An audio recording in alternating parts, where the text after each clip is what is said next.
Reels போடக்கூடிய எல்லா அமைச்சர்களுமே ஜோக்கர்கள். பொட்டி பாம்பாகும் விஜய், பொலந்து கட்டிய உதயநிதி. காவிரி விவகாரத்தில் தமிழகத்தில் என்ன ஆடு நடக்கிறதா, மாடு நடக்குதா, அல்லது கோழி நடக்குதா, எது நடக்குது என்று எதையுமே பார்க்காம தமிழக முதல்வர் என்ன செய்து கொண்டிருக்கிறார் என்று தன் உள்ள காட்டத்தை ஒரு காட்டியிருக்கிறார் திமுக எதிர்க்கட்சி தலைவர் உதயநிதி. அவர் என்ன ஒரு காட்டினார் என்பதை நம் ஜெம் தொலைக்காட்சி மூலம் பார்த்தரலாம்.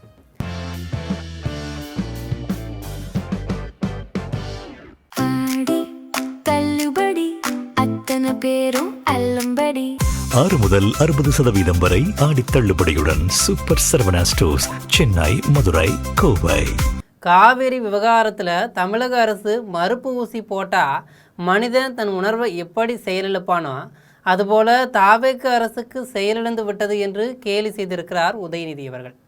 தாவேக அரசில் அங்கம் வகிக்கும் ஒட்டுமொத்த அமைச்சர்களும் கோமாளிகளாக தலைமைச் செயலகத்தை சுற்றி சுற்றி வருவதாக அவர்களை தன் பேச்சால் ஒரு சுழுக்கெடுத்திருக்கிறார். தமிழகத்தில் சீக்கு கோழி போல பலவீனமான அரசு அமைந்திருப்பதால் தான் மேகதாது அணை கட்ட கர்நாடக அரசு நாள்தோறும் நம்மிடம் எதிர்த்து கொக்கரித்து வருது என்று சொல்லியிருக்காரு எதிர்க்கட்சி தலைவர் உதயநிதி. ஏதாவது ஒரு பிரச்சனை வந்தால் அதை அப்படியே ரூட்டை மாற்றும் செயலில் தான் தாவேக அரசு ஈடுபடுகிறது என்றும் ரீல்ஸ் வெளியிடுறதுல தான் மிகுந்த ஆர்வமாக இருக்கிறது என்றும் தம் பேச்சால் அமைச்சர்களை சட்டியில் போட்டு வறுத்தெடுக்காத ஒரு குறையாக வறுத்தெடுத்திருக்கார். காவிரியில் நீர் திறக்காதது, மேகதாது அணை கட்ட முயற்சிக்கு கர்நாடக அரசை கண்டித்தும் இதற்கு துணை போகும் மத்திய அரசை கண்டித்தும் இந்த விவகாரத்தை மெத்தன போக்குடன் கையாளக்கூடிய ஒரு தாவேக அரசை கண்டித்தும் தஞ்சையில் திமுக சார்பில், இளைஞரணி சார்பில் மாபெரும் கண்டன ஆர்ப்பாட்டம் நடந்துச்சு. இதில் பேசி எதிர்க்கட்சி தலைவர் உதயநிதி ஸ்டாலின் ஆளும் தாவேக அரசை கடுமையாக விமர்சித்து பேசினார். அவர் அப்படி என்ன பேசினார்னா, ஓராம் வீட்டு உலையில் அடுப்பு எரிந்து கொண்டிருக்கும் லாட்ரி விற்ற அமைச்சர், கோயிலில் உடைக்கும் தேங்காயை பொறுக்கி தின்பது போல திரையரங்குகளில் பிளாக் டிக்கெட் விற்ற அமைச்சர், போதைப்பொருள் அமைச்சர் என எல்லா அமைச்சர்களுமே கோமாளிகளாக இருக்கிறாங்க. எந்த மாதிரி அமைச்சர்கள் அமைஞ்சிருக்கிறாங்க? திருட்டு லாட்டரி விற்கிற ஒரு அமைச்சர், திருட்டு விசிடி விற்ற ஒரு அமைச்சர், பிளாக்ல டிக்கெட் விற்கிற ஒரு அமைச்சர், உருட்டுக்கட்டையிலோடு சுத்திட்டு இருக்கிற ஒரு அமைச்சர், எல்லாத்துக்கும் மேல போதை பவுடர் அமைச்சர். இப்படி மொத்த கேபினட்டுமே ஒரு ஜோக்கர் கூட்டமாக இன்னைக்கு தமிழ்நாட்டில் அமைஞ்சிருக்கு. அமைச்சர்கள் எல்லாம் படம் பார்த்து கண்ணீர் விடுக்கிறாங்க. காவிரியில் தண்ணீர் வரவில்லை என்றால் அதற்கு எதுவுமே சொல்லாமல் மௌனமாக இருக்காங்க. நீர்வளத்துறை அமைச்சராக இருப்பவர் கூட செய்தியாளரை பார்த்தா திருட்டு பாரு ஒன்று பார்த்துட்டு திருடம் போல ஓடி ஒளிந்துக்கிறாங்க. முதலமைச்சர் தான் இப்படின்னா நீர்வளத்துறைக்கு ஒரு அமைச்சர் இருக்கிறார். இப்படி ஒரு அமைச்சர் நீங்க பார்த்திருக்கவே முடியாது.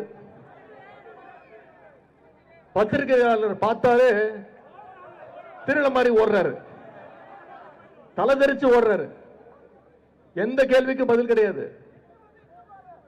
எல்லாரும் ரீல்ஸ் எடுத்து போடத்தான் லாக்கி என்றிருக்கார். ரீல்ஸ் வெறியில் தான் இருக்கிறாங்க. எங்கு சென்றாலும் ரீல்ஸ் போடுறார்கள். முதல்வர் விஜய் கூட காவிரி பிரச்சனை பற்றி எதுவும் பேசாமல் அதை திசை திருப்பும் விதமாகவே மெட்ரோ ரயிலில் சென்று ஆய்வு என்கிற பெயரில் ரீல்ஸ் வீடியோ போடுறார். அதுவும் அவர் தொடங்கிய புது திட்டத்தில் ஆய்வு செய்தால் பரவாயில்ல. எங்கள் திமுக ஆட்சியில் கொண்டு வரப்பட்ட செயல்படுத்தப்பட்ட ஒரு ஆரம்பிக்கப்பட்ட திட்டத்தை ஆய்வு செய்கிறார். இதை அவரது பாணியில் சொல்லணும்னா, ஓராம் வீட்டு நெய்யில் உங்கள் வீட்டுக்கு அல்வா செய்யாதீங்க, இப்படி உரைக்கும்படி சொன்னால்தான் அவங்களுக்கு புரியும். தமிழகத்தில் இப்போது பலவீனமான அரசு அமைந்திருக்கிறது. அங்கு இருக்கும் காங்கிரஸ் கட்சியினரை எதிர்த்து பேச முடிய வக்கில்ல. தண்ணீர் திறந்துவிட மாட்டோம் என சொல்கிறார். பதிலுக்கு இவர் எதுவும் பேசாமல் மௌனமாக சாதிக்கிறார். இப்படி பலவீனமான அரசு அமைந்திருக்கிறனால்தான் மேகதாது அணை கட்ட கர்நாடக அரசு முயற்சிக்குது. ஏதாவது ஒரு பிரச்சனை வந்தால் உடனே அதை அப்படியே திசை திருப்பும் செயலில் தான் தாவேக அரசு ஈடுபடுது. முதலமைச்சர் என்ன பண்றாரு?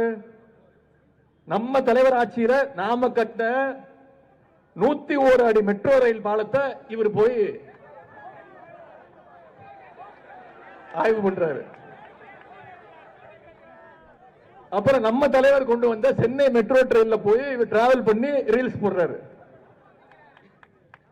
இன்னைக்கு இதே மாதிரி நம்ம ஆர்ப்பாட்டம் இன்னைக்கு இருக்குன்னு தெரிஞ்சோன்ன இதை டைவர்ட் பண்றதுக்கு, இந்த ஆர்ப்பாட்டத்தை டைவர்ட் பண்ணணுங்கிறதுக்காக காஞ்சிபுரத்தில் சிப்காட்டுக்கு ஆய்வுக்கு போறாரு. அதுவும் பாத்தீங்கன்னா நம்ம தலைவர் ஆட்சியில நம்ம கொண்டு வந்த செயின்ட் கோபைன் கம்பெனியில தொழிற்சாலையில போய் ஆய்வு பண்றாரு. ஆய்வு பண்றவர் சொந்தமா ஒரு திட்டத்தை கொண்டு வந்து அதை செயல்படுத்தி அதை ஆய்வு பண்ணாருன்னா அது நல்லது, அழகா இருக்கும், பார்க்கறதுக்கு நல்லா இருக்கும். ஆனா தொடர்ந்து நாம முதலமைச்சரா, நம்முடைய தலைவர் முதலமைச்சரா இருந்தப்போ என்னென்னலாம் தொடங்கி வச்சாங்களோ அந்த திட்டங்களை எல்லாம் தொடர்ந்து ஆய்வு பண்ணிட்டு இருக்கிறாரு.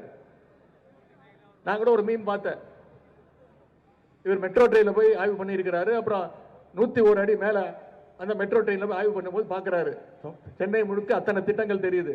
அவர் மைண்ட் வாய்ஸ், ஏன்பா எனக்கு ஓட்டு போட்டீங்க, இவ்வளவு பண்ணி வச்சிருக்கிறாங்க தமிழ்நாட்டுக்கு, சென்னைக்கு, அப்படி ஒரு மீன் பார்த்தேன். இன்னும் முதலமைச்சருக்கு புரியுற மாதிரி சொல்லணும்னா, ஊரா வீட்டு நெய்ல அவர் வீட்டுக்கு இன்னைக்கு ஸ்வீட் செஞ்சுட்டு இருக்கிறாரு. அவர் பாஷையில சொன்னது அவருக்கு புரியும். டெல்லியில் சென்று விவசாயிகள் போராட சென்ற மகாராஷ்டிராவில் இறக்கி விடுறாங்க. மகாராஷ்டிராவில் பாஜக ஆட்சி நடக்குது. அவர்களை எதிர்த்தும் பேசாமல் இருக்கிறார். முதல்வராக பதவியேற்ற பிறகும் பாஜக என்ற சொல்லை இதுவரை விஜய் சொல்லவில்லை. அவ்வளவு பயம் அணிலுக்கு என்று தன் உள்ள காட்டத்தை ஒரு காட்டியிருக்கிறார் உதயநிதி. மேகதாது பிரச்சனையில ஒன்றிய பாஜக அரசு ஒரு தலைபட்சமா செயல்படுதுன்னு தமிழ்நாட்டு விவசாயிகள் டெல்லிக்கு போராட போயிருக்காங்க. நம்முடைய விவசாயிகளை மகாராஷ்டிரா காவல்துறை பாதியில வழிமறிச்சு, நாக்பூர்ல ரயில வழிமறிச்சு பாதியில அவங்களை இறக்கி விட்டு மீண்டும் தமிழ்நாட்டுக்கு போக சொல்லிட்டாங்க. இதை கண்டிச்சு நம்முடைய தலைவர் அவர்கள் அறிக்கை விட்டாங்க. அனைத்து எதிர்கட்சிகளும் அறிக்கை விட்டோம். இதை பத்தி முதலமைச்சர் வாய் திறக்கல. ஏன்? மகாராஷ்டிரா நடக்கிறது பாஜக ஆட்சி. அவங்களை எதிர்த்து பேசுறதுக்கோ இங்க இருக்கக்கூடிய முதலமைச்சருக்கு துப்பு இல்ல, திராணி இல்ல. அந்த அளவுக்கு விவசாயிகளுடைய உரிமையை விட முதலமைச்சருக்கு அவருடைய சுயநலம், ஆட்சி எப்படியாவது காப்பாத்திக்கணுங்கிற அந்த சுயநலம் மிக மிக முக்கியம். ஏன் அடுத்த ஜென்மம் வரை வெயிட் பண்ணுறீங்க? தேர்தலுக்கு முன்பு அடுத்த ஜென்மம் என்று வந்தால் விவசாயியாக பிறக்க வேண்டும் என விஜய் சொன்னார். ஏன் அடுத்த ஜென்மம் வரை வெயிட் பண்ணணும்? இப்போதே விவசாயியாக முடியாதா? காவிரி விவகாரத்தில் சட்டசபையில் திமுக கேள்வி எழுப்பும். இதுவரை விவசாயிகளுக்கு அரசு என்ன செய்தது? விவசாயிகளை கூப்பிட்டு அவர்களது ஒரு கோரிக்கையாவது கேட்டதா? சரமாரியாக நாக்க புடுங்கி சாகலாம் என்ற அளவிற்கு ஒன்றல்ல பல கேள்வியை உதயநிதி கேட்டிருக்கார். தேர்தல் பிரச்சாரத்தில் பேசும்போது என்ன சொன்னாரு? அடுத்த ஜென்மம்னு ஒண்ணு இருந்தா விவசாயியா பிறக்கணும் அப்படின்னு சொன்னாரா இல்லையா? சரி, நான் கேட்கிறேன், இதுக்கு எதுக்கு அடுத்த ஜென்மம் வரைக்கும் வெயிட் பண்ணணும்? வாங்க, இந்த ஜென்மத்திலே விவசாயம் பண்ணலாமே. யார் எப்ப வர நினைச்சாலும் விவசாயம் பண்ணலாம். நான் சொல்றேன், மே 10ஆம் தேதியில இருந்து இந்த தரங்கெட்ட ஆட்சி அமைஞ்சதுல இருந்து அதிக ஏமாற்றங்களை சந்திச்சிட்டு இருக்கிறது நம்முடைய விவசாய பெருங்குடி மக்கள் தான். ஆக ஆளாளுக்கு மோதி கொண்டிருக்காம அனைத்து கட்சிகளும் ஒன்றிணைந்து நம் காவேரியில் அணை கட்டியே தீருவேன் என்று பச்சை குழந்தை போல அடம் பிடிக்கும் கர்நாடக அரசை கண்டித்து நடத்தும் போராட்டம் பலன் கொடுக்குமா என்பதை பொறுத்திருந்து பார்க்கலாம். இதுபோன்று காவேரிக்கு தண்ணீர் வேண்டி கண்ணீர் சிந்தும் பாமர ஏழை மக்களின் குரலற்றவர்களின் குரலாக விளங்கும் நம் ஜெம் தொலைக்காட்சியுடன் எப்போதும் இணைப்பில் இருங்கள். நன்றி, வணக்கம்.